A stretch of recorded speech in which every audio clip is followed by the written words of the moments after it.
நான் இப்போ தேங்காய் சட்னி செய்ய போகிறேன். தேங்காய் சட்னி வந்து நீங்கள் வந்து இட்லி, தோசை, உப்புமா, ரவா கிச்சடி எல்லாத்துக்குமே யூஸ் பண்ணலாம்.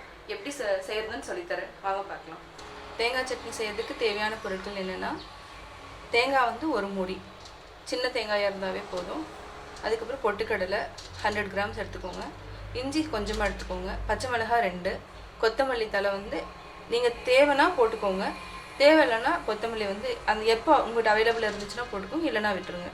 அதே மாதிரி தாளிக்கிறதுக்கு வந்து கடுகு, வரமிளகாய், கருவேப்பிலை, கடலைப்பருப்பு, உளுத்தம்பருப்பு, இது கொஞ்சம் கொஞ்சம் தேவையானது, கடைசியாக தாளித்து கொட்டுறதுக்காக. இப்போ வந்து தேங்காய் சட்னி அரைக்கிறதுக்கு வந்து தேங்காய் ஃபஸ்ட்டு போட்டு அரைக்கிறதுக்காக மிக்சியில் அரைச்சிடணும். எதுவுமே வறுக்கிறதோ அதெல்லாம் எதுவுமே இல்லை. தேங்காய் சட்னி தேங்காய், கடலை,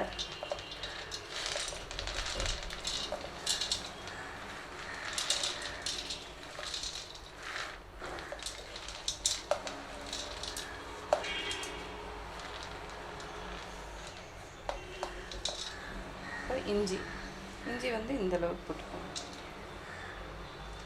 கொத்தமல்லி வந்து என்னென்னா, நீங்கள் வந்து அரைச்சி முடிக்கிற ஸ்டேஜில் லாஸ்ட்டில் ஒரே ஒரு சுத்தம் மட்டும் விட்டால் போதும், அதுக்கப்புறம் போட்டுக்கலாம், லாஸ்ட்டில் போட்டுக்கலாம். சால்ட்டு வந்து தேவையான அளவு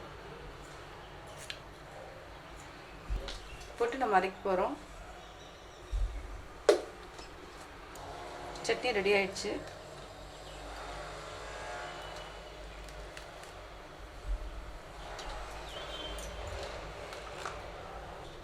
தாளிக்கிற இப்போ தேங்காய் சட்னிக்கு 1 டேபிள் ஸ்பூன், அப்புறம் கடுகு